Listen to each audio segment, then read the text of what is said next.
Hello et bienvenue dans une nouvelle vidéo sur la chaîne. Je vous prends dans ma chambre. La lumière est pas géniale, désolée. Je mettrais comme ça, ce serait peut-être mieux. Parce qu'en fait, il y a ce qu'on appelle du flair, c'est-à-dire qu'il y a la lumière qui arrive dans l'objectif de l'appareil et qui du coup fait une zone vaporeuse, ce qui est très désagréable. Mais en même temps, bon, on va parler de livres, hein, on s'en fiche un petit peu de savoir si la lumière est belle ou non. Alors, je voulais vous parler de notre escapade du tour du monde ce mois-ci qui a lieu en Afrique centrale, si je dis pas de bêtises. Bref, Éthiopie, Érythrée, Ouganda, voilà. J'ai prévu 3 livres, mais avant ça, je voudrais juste conclure avec la dernière lecture que j'ai faite du mois précédent. Et en fait, j'ai lu pour la République tchèque une pépite qui me faisait peut-être peur depuis très longtemps et qui va absolument, que je veux absolument vous chroniquer parce que j'ai adoré. J'ai adoré, c'est un énorme coup de cœur.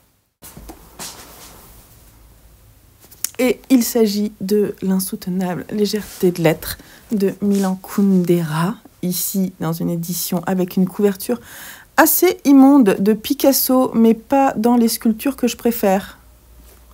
Franchement, j'aime pas trop. Voilà. Mais c'est pas grave, c'est comme ça. J'aime pas tout Picasso, hein. Je cautionne pas tout ce qu'il a fait. Donc... Donc là, j'aime pas, c'est moche. Un jour, je me rachèterai dans une autre édition parce que vraiment, j'ai adoré cette histoire. Cette histoire et cette analyse philosophique de la vie de notre cher Milan Kundera qui nous a quittés il y a peu. Voilà, le nombre de pages cornées vous indique à quel point j'ai été complètement emballée par ce roman. Alors là, derrière, je suis en train de relire la 4e de couverture que je n'avais pas lue en fait, qui parle du kitsch, qui est un des derniers concepts dont il parle dans le livre, mais du coup qui ne raconte pas l'histoire. Alors, il faut savoir que ce roman, qui est quand même un roman, sous forme de roman, est une histoire qui sert à Milan Kundera à appuyer ses idées sur l'amour, l'humanité, la politique, la vie, la mort, beaucoup de concepts dont il va parler en s'appuyant sur une histoire, celle de Thomas et de Teresa, qui sont 2 personnages atypiques. Alors moi, je connaissais l'histoire parce que j'avais vu, je vais vous mettre l'affiche. J'avais vu le film il y a très longtemps, j'étais jeune chez mes parents, et d'ailleurs je l'avais vu et revu parce que c'était un des films préférés de ma sœur, si je dis pas de bêtises. Et en fait, comme j'avais beaucoup vu ce film, je pense que ça m'a pas forcément donné envie de lire l'histoire. Et c'est dommage parce que j'ai vraiment adoré, mais c'était bien de l'avoir laissée loin derrière et de la redécouvrir des années après. Donc, ça se passe dans les années 60-70, surtout à Prague. Et on suit Thomas qui, lui, est médecin. Teresa, elle, c'est une jeune femme qui... je ne sais pas trop comment la définir. Alors, elle est photographe, ou du moins, elle a envie d'être photographe. C'est ça, en fait. Elle est très jeune. Oui, ça se passe au moment du printemps de Prague et au moment où la Tchécoslovaquie était communiste et puis l'invasion soviétique. Après, ça va jusqu'en 70 avec l'invasion soviétique. Voilà. Donc c'est une période assez violente où il y a beaucoup d'événements et de manifestations dans les rues et notamment... elle va faire des photos en fait de ces manifestations, Teresa. Et donc voilà, en fait, l'histoire n'a pas vraiment de forme temporelle puisque on va partir à un moment, puis on va revenir dans le passé de chacun des personnages. Donc à chaque fois, on rentre sur un personnage, on comprend l'histoire des personnages et on va explorer en fait la société de l'époque par leur biais, par leurs pensées, leurs avis, notamment d'un point de vue intellectuel et politique par le biais de Thomas, et d'un point de vue culturel par le biais de Teresa, mais aussi de, comment elle s'appelle l'autre personne? Une des amantes de Thomas, Sabina. Ah, ça m'est revenu, sans le chercher. Donc Sabina, qui, elle, est peintre. Et donc on va suivre par leurs différents biais tout ça. On parle beaucoup d'amour, notamment de désir, du fait... la différence entre le désir et l'amour, puisque Thomas, clairement, il est dit qu'il a eu à peu près 300 femmes dans sa vie au moment où l'histoire commence, et que quand Teresa arrive dans sa vie, en fait, normalement, il reste jamais dormir chez ses amantes, parce qu'il a jamais, en fait, partagé sa vie avec quelqu'un, et Teresa va être l'une parmi toutes ces femmes qu'il va connaître, désirée. Et en fait, le jour où il la rencontre, elle va tomber malade. Et donc, elle va être obligée de rester chez lui parce qu'elle est malade. Et donc, elle va s'imposer à lui. Et puis, son amour pour elle va s'imposer à lui. Il y a vraiment un amour extrêmement fort et très bienveillant, doux entre eux. En comparaison avec ses autres aventures qui sont très anecdotiques et extrêmement dur d'un point de vue... Enfin, c'est vraiment... Il y a un côté très masculin à cet amour-là. Puis, voilà, il parle de plein de choses. Il parle du fait que Teresa, elle aime lire, et notamment, elle adore Anna Karénine, et quand il l'a rencontrée, elle lisait Anna Karénine, et voilà, il va lui offrir un chien qu'il va appeler Karénine. Ce chien... Je me souvenais qu'il y avait un truc avec le chien. Mais je tiens à dire que ce livre m'a fait pleurer. Voilà, c'est un roman qui m'a fait pleurer, qui m'a émue souvent, il m'a vraiment émue.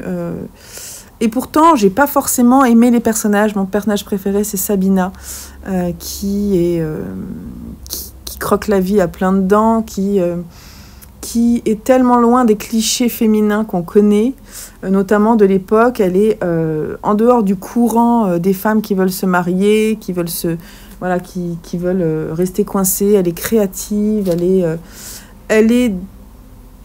elle peut n'être que déçue de l'amour de certains hommes qui, justement, ne lui apportent pas ce qu'elle souhaite. Elle, c'est une des seules femmes qui va partager avec Thomas et Teresa des moments forts. Notamment, il y a une scène qui est très connue où Teresa vient pour photographier Sabina parce qu'elle veut comprendre. Elle veut comprendre le désir de Thomas pour ses femmes, et elle choisit Sabina parce que elle la trouve intéressante. Et il y a une séance de photos mémorable. Si vous avez vu le film, peut-être ça vous parle, mais elle est extrêmement belle aussi dans le livre. Sabina avec son chapeau melon et tout ce que ça veut dire derrière. Voilà, enfin, c'est vraiment, ce livre est d'une richesse incroyable et m'a donné envie à nouveau de relire Kundera. J'ai adoré, je me souviens, La vie est ailleurs, qu'un de mes anciens amoureux m'avait offert d'ailleurs. Donc Kundera, on le lit comme un cadeau, voilà. Je trouve que c'est un livre qui se lit comme un cadeau, qui s'offre, qui se lit, qui se relit, dont il faut corner les pages. C'est un livre dont il faut corner les pages. Et donc, je vais relire du Kundera, c'est sûr, très prochainement. Je ne vais pas laisser passer encore 20 ans sans lire du Kundera. Voilà. Donc, je voulais juste vous parler de celui-là avant de passer à notre destination et vous présenter les livres que je vais lire ce mois-ci. Il n'y aura pas de graphique parce que je n'en ai pas trouvé, mais il y a un essai que j'ai commencé d'ailleurs, j'ai lu l'introduction hier, Une écologie sans frontières de Vanessa Nakate chez HarperCollins, qui parle donc c'est Vanessa Nakate qui est sur la couverture ici, une jeune femme noire de l'Ouganda qui vient parler de l'urgence climatique en parlant de la différence alors là dans l'introduction il est dit plein de choses déjà, mais je vais pas tout vous raconter maintenant, mais en tout cas il y est question de cette urgence climatique qui est présente aujourd'hui et qui a des répercussions notamment sur les peuples noirs d'Afrique comme l'Ouganda qui eux subissent tous les effets du réchauffement climatique. Donc voilà, donc je vais lire ça. Il y a plusieurs chapitres. En fait, le truc, c'est que j'ai pas envie de casser les chapitres, c'est un peu compliqué. Mais les chapitres sont assez longs. Donc, ce que je vais faire, c'est qu'il y a 10 chapitres en tout. Je vais le lire petit à petit. Et je vais lire un chapitre à chaque fois que je le lirai. Donc, en une dizaine de jours, il devrait être lu. Enfin, je vais pas lire là maintenant. Je vais le lire, je vais le fragmenter. Parce que là, par exemple, je vais peut-être voir si j'ai le temps de le lire aujourd'hui, mais ça m'étonnerait. Mais je vais voir quand est-ce que je peux le lire, et puis je viendrai vous en parler à la fin. Mais c'est quelque chose, c'est un essai que je vais faire courir sur tout le mois, et d'ailleurs, une lecture commune, on est 3 à le lire. Donc, voilà. Il y a aussi ce roman, Le silence est ma langue natale, de Souleymane Adonia, qui est, que je me trompe pas, ouais, qui est d'Érythrée, et qui est une romance qui sera assez originale, je pense, qui se passe dans un camp de réfugiés. Donc à voir, cette couverture est splendide et j'ai très envie de le découvrir. Par contre, je sais pas, je pense que je vous en parlerai pas dans cette vidéo-là. Je vous en parlerai dans une autre vidéo qui sera, vous savez, ma vidéo du bingo où je dois lire des livres avec une couverture bleue. Mais sachez que dans le cadre du Tour du Monde, je vais le lire. Et puis le dernier, c'est celui-ci, c'est Astéraï de Omri Teg Amlak Avera, qui est éthiopien et qui nous fait un roman, je pense, assez onirique sur la vie d'un enfant voilà, qui, je ne sais pas précisément, qui vit dans les montagnes du Gondar, en harmonie avec la nature. Et qui va se découvrir une relation intime unique avec Astéraï, qui est l'oiseau magique qui protège et guide sa communauté. Donc j'espère que ça va me plaire. Mais voilà, je vais tester. Et je vous laisse là-dessus. Et dès que j'ai lu certaines choses, je reviens vous voir.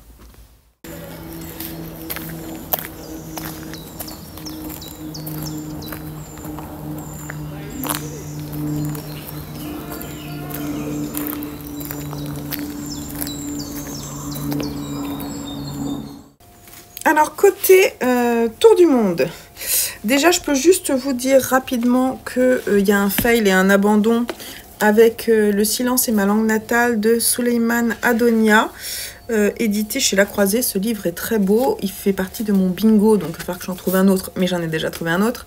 Je l'ai abandonné parce que le style de narration, au début, j'ai trouvé ça super bizarre. Et ça m'a pas du tout donné envie de lire la suite. Donc très vite, je me suis dit que c'était pas très utile de continuer. Et comme il est quasiment neuf, je vais le mettre sur Vinted, je pense. C'est pas grave, ça plaira certainement à quelqu'un d'autre. Mais sinon, j'ai fini Une écologie sans frontières de Vanessa Nakate chez HarperCollins pour l'Ouganda. Et j'ai adoré, c'est un essai d'une jeune écologiste, Vanessa Nakate, qui nous raconte son expérience de militantisme, comment est-ce qu'elle est devenue militante assez jeune, quel a été son parcours en fait, voilà.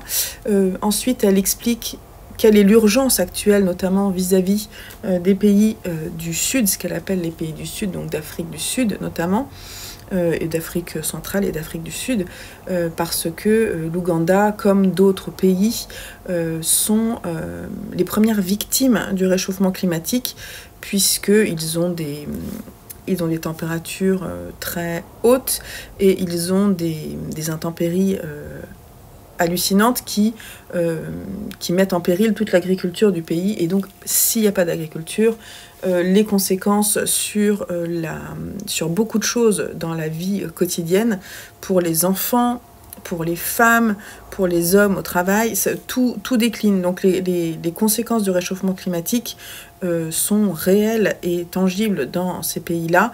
Et donc, elle prône ça et elle est allée dire au monde entier ce qu'il en était, et elle veut porter sa voix haut et fort et amener les jeunes notamment à faire comme elle. Et d'ailleurs, le livre se termine avec des conseils, si vous voulez rejoindre le militantisme, notamment pour une écologie sans frontières. J'ai trouvé que son essai était très intéressant parce que c'est une histoire vraie, c'est une autobiographie et c'est aussi un essai qui est très documenté.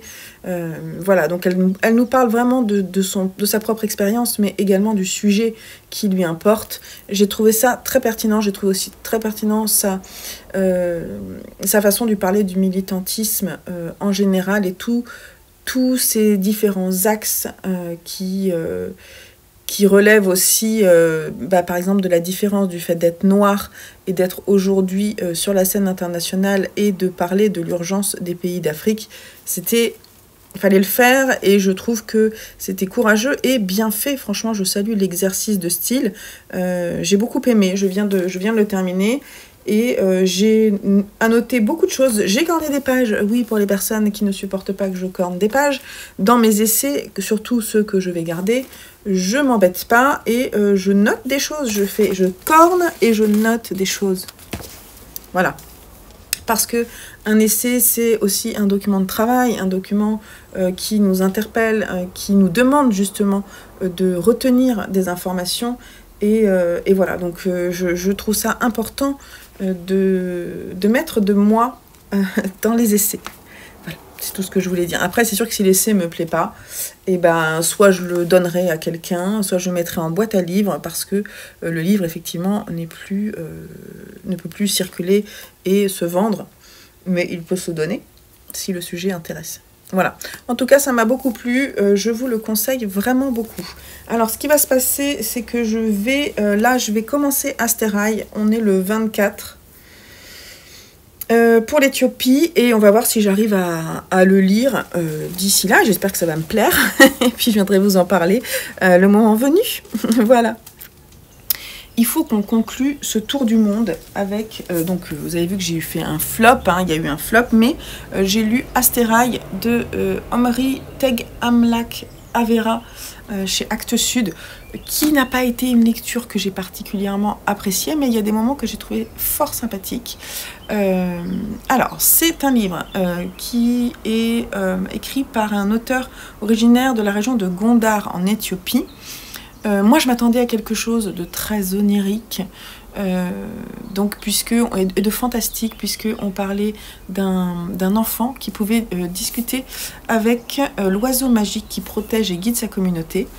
Alors, oui, il y a du fantastique, mais qui est vite rattrapé par le côté religieux. Donc en fait, pour vous lire un petit peu ce qu'il en est, je vais juste vous lire le début, parce que c'est un peu compliqué à résumer. Pegou, donc c'est le personnage principal, enfant des montagnes du Gondar, vit dans son village natal en harmonie avec la nature, ses chèvres et les siens, les Beta Israël, tribu juive perdue d'Éthiopie, descendante de la reine de Saba. Nourri des récits initiatiques de sa grand-mère, le petit berger apprend à apprivoiser les démons, à pénétrer le monde caché et se redécouvre une relation intime, unique avec Astéraï, l'oiseau magique qui protège et guide sa communauté. En fait, avant c'était sa grand-mère, elle avait ce pouvoir, entre guillemets, qu'elle a transmis à son petit-fils. Et en fait, sa famille va rentrer à Jérusalem, du moins va tenter de rentrer à Jérusalem, et on va les suivre dans leur périple. Donc ils quittent l'Éthiopie pour pouvoir ensuite se rendre, et ils vont subir des choses vraiment extrêmement difficiles, les violences notamment au Soudan. Ils vont suivre également, ils ont faim, ils ont soif, la maladie, les camps de réfugiés, tout ça, c'est assez dur, hein, forcément.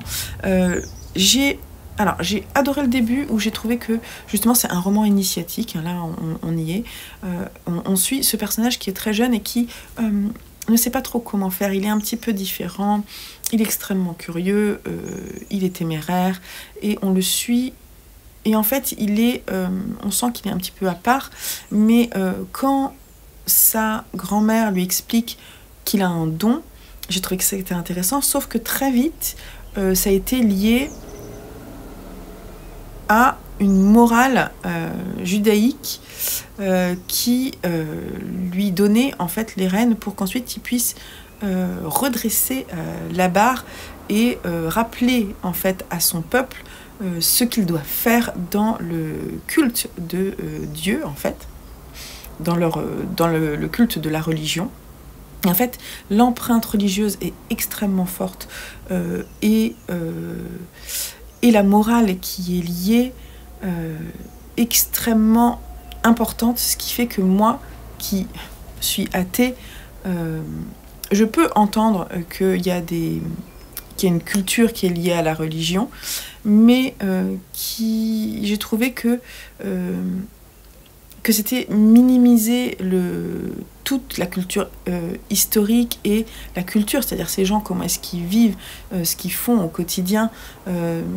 En fait, ils vont arriver, quand ils vont arriver à Jérusalem, ils vont perdre toute l'âme de leur peuple et ils vont partir à la dérive, c'est ce qui est écrit dans le texte, parce qu'ils vont perdre leur culture et notamment leur religion et tous les principes de leur religion, la droiture, le respect de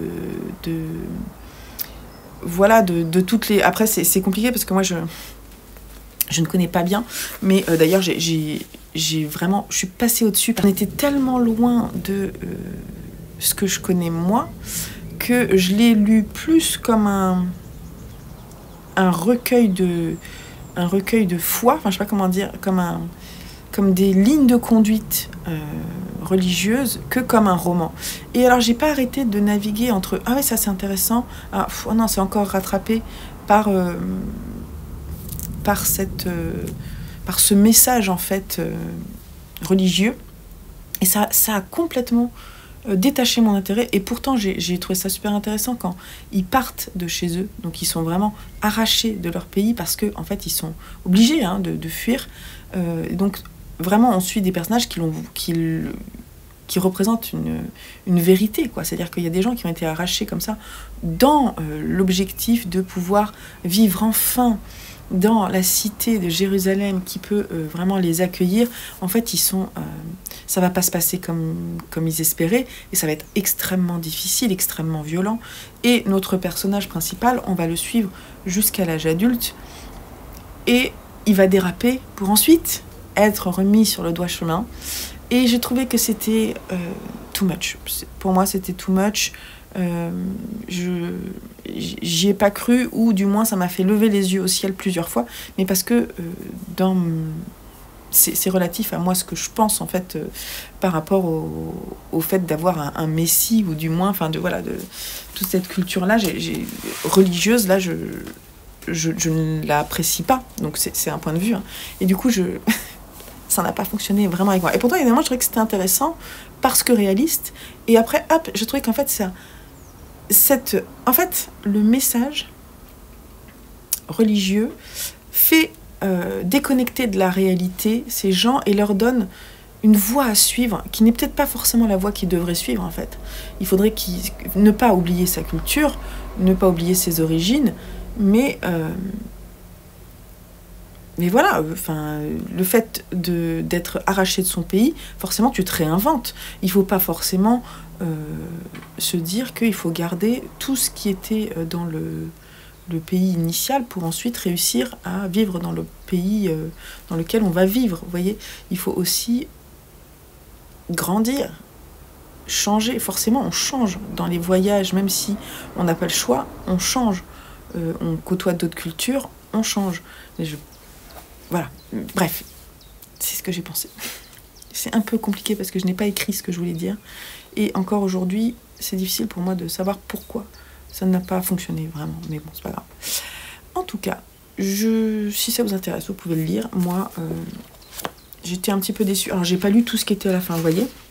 L'effritement d'un peuple, le prophète Jérémie, j'ai pas lu cette partie-là.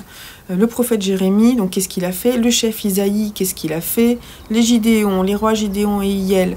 En fait, c'est historique et religieux. Judith, reine de Bétha Israël, qu'est-ce qu'elle a fait? Voilà. Et ça, je l'ai pas lu parce que j'ai pas eu envie de le lire. Voilà. Donc, c'est pas grave. Bon, et le tour du monde a été un petit peu chaotique. Par contre, Une écologie sans frontières, généralement j'ai beaucoup apprécié. Donc ça fait partie vraiment des livres que j'ai beaucoup aimé au mois de mai. Et je vous le conseille. Par contre, à côté, ça a été un petit peu raté ce mois-ci. On verra ce que ça va donner pour l'Asie du Sud-Est. J'espère que je vais faire de belles lectures. Et vous verrez ça dans la prochaine vidéo thématique Tour du monde. Et voilà, donc je vous dis à très très vite sur la chaîne. En attendant, faites de belles lectures et prenez soin de vous. Bye bye!